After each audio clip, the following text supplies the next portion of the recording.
Tito Soto nagpapahype lang dahil daw tatakbo sa eleksyon. Yan at iba pa ang pag-uusapan natin ngayong araw ng Miyerkules, August 28. Pero bago ang lahat mga kaparokya, kamusta kayo? Ako si Mervin at nandito ako muli para pag-usapan ang mga ganap sa loob at labas patungkol sa dalawang noontime show sa bansa, ang It's Showtime at Eat Bulaga. Subalit, para maumpisahan natin ang ating kwentuhan mga kaparokya, ay humihiling ako na pakisubscribe ang aking YouTube channel. Pakiclick ang bell icon para una kayong ma-notify sa mga bagong video na ilalabas ko. At pakidama nyo na din na i-follow ang aking Facebook page na Mega TV at ang aking TikTok account na Kaparokya TV. Maraming salamat!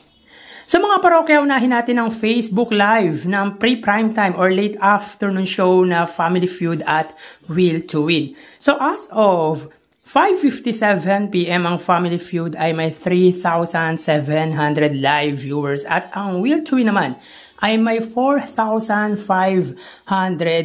viewers. At para naman po sa main YouTube channel ng mga ito, as of 5:58 PM ang Family Feud ay may 13,000 viewers at ang Will to Win ay may 8,200 live viewers. So bali ang total ng Family Feud ay 16,700 live viewers at ang Will to Win naman ay may 12,700 live viewers. So improving ang views ng Will to Win kahapon dahil more than 10,000 views ang nakuha nito. So hindi na masama dahil kahit papaano ay dumikit ito sa katapat na programa ng Family Feud hosted by Ding Dong Dantes. So mapunta naman po tayo sa highest views ng dalawang noontime show kahapon, August 27. Araw po yun ng Martes mga kaparokya.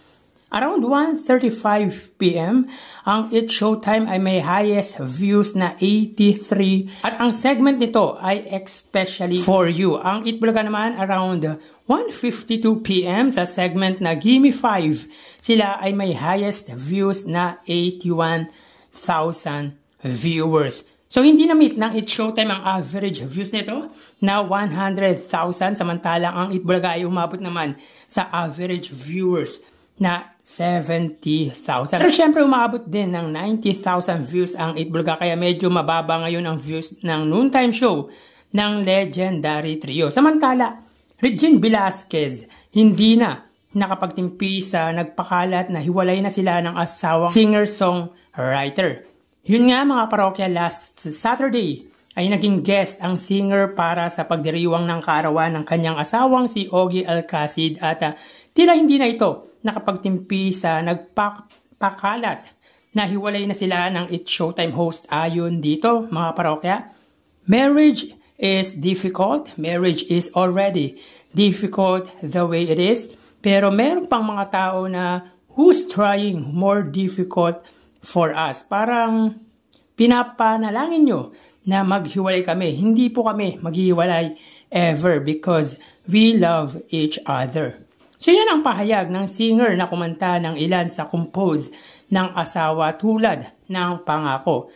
Well mga kaparokya, alam naman natin na we cannot please anyone para itigil yung ganyang paninira. Pero sana kung alam naman natin na hindi maganda ang sasabihin natin, ay mas mabuting wag na lang tayo magsabi or gumawa ng fake news na pwedeng ikasira or ikasakit ng damdamin ng iba. Partikular nga ng mag-asawang si Ogie Alcacid at Miss Regine Velasquez.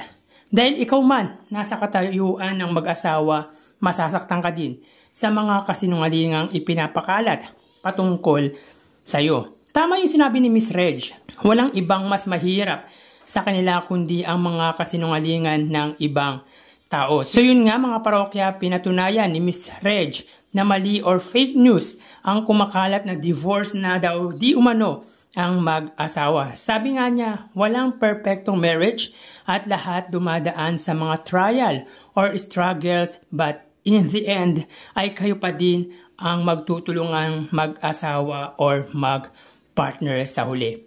Mga parokya, bago natin ipagpatuloy ang ating kwentuhan about sa main topic natin, ay humihiling ako na pakisubscribe ang aking YouTube channel, pakiclick ang bell icon para una kayong ma-notify sa mga bagong video na ilalabas ko. At pakidami nyo na din na i-follow ang aking Facebook page na Mega TV at ang aking TikTok account na Kaparokya TV. At bago natin makalimutan, sinashoutout ko lahat ng solid viewers ng It's Showtime at Eat Bulaga, at biggest shoutout kina Miss Heidi Gutierrez, Ninja Jack Monster, kay Sir Derek Pilapil at Kut Drew on later.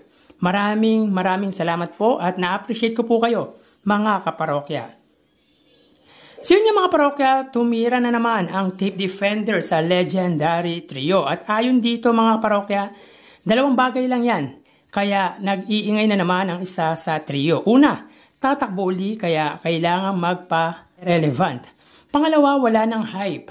Ang show nila kaya balik sa pagpapaawa at paghingi ng simpatya sa mga tao tulad ng ginawa nila noong trinidor nila ang dating producer na pinagkakautangan nila ng loob kaya sumikat sila, yumaman at nanalo sa mga nagdaang eleksyon. So yun yung mga parokya, kahit hindi ko sabihin sa inyo kung sino ang pinatutungkulan nito, for sure alam nyo kung sino ito, at yun nga ay ang dating Senate President na si Tito Soto. Anyway mga parokya, kamakailan lang ay na-interview si Tito Soto ni Chinky Tan. At napag-usapan nga ang patungkol sa Eat Bulaga, yung naging dahilan kung bakit nahiwalay ito sa dating producer, at ito marahil ang dahilan kung bakit nag-post ito against sa TVJ particular kay Tito Soto. Well, mga parokya, baka nakakalimutan ata nito na si Tito Soto noong 2016 senatorial election ay pumangalawa siya. At ngayon, if I'm not mistaken mga parokya, ay nasa top 5. Mga parokya, kahit naman walang interview, relevant pa din si Tito Soto. Dahil unang-una sa pangalan niya, dahil Soto siya. Ilala, may charm sa masa at maraming batas na ginawa nung nasa Senado siya. So relevant siya noon pa man mga kaparokya. So, at para sa akin, hindi kailangan magpa-hype ng Eat Bulaga. Sa 45 taon nila sa pananghaliang programa, kailangan ba nilang magpa-hype? Halos lahat na pagdaanan nila, ngayon pa sila magpapa-hype. Minsan nakakatawa na lang ang mga comment nito or yung mga reaction nito sa legendary trio dahil mas irrelevant ang mga rant nito sa original host ng longest running noontime show na Eat Bulaga. At para sa akin, wala silang utang na loob sa dati nilang producer. Sila ang dahilan kung bakit naging successful ang Eat Bulaga. Pinagsumikapan at pinaghirapan nila ang yaman na meron sila. Hindi lang Eat Bulaga ang nagpayaman sa kanila kung ano-anong show, movie ang ginawa nila. At ano ang may kikwento ng halushos sa ups and down ng Eat Bulaga? Wala, dahil wala naman sila. At si Mr. T or Antonio Tuviera ang nandyan. Ang kausap nila kaya maayos ang lahat. And yet, bata pa sila nung time na pinaghirapan ng TVJ ang Eat Bulaga. Actually mga parokya, sila nga ang may utang na loob sa TVJ dahil binigyan sila ng second chance from product specialist na nabankrupt noong 1981 na may utang sa kanila hanggang sa Tape Incorporated na pumasok noong 1981.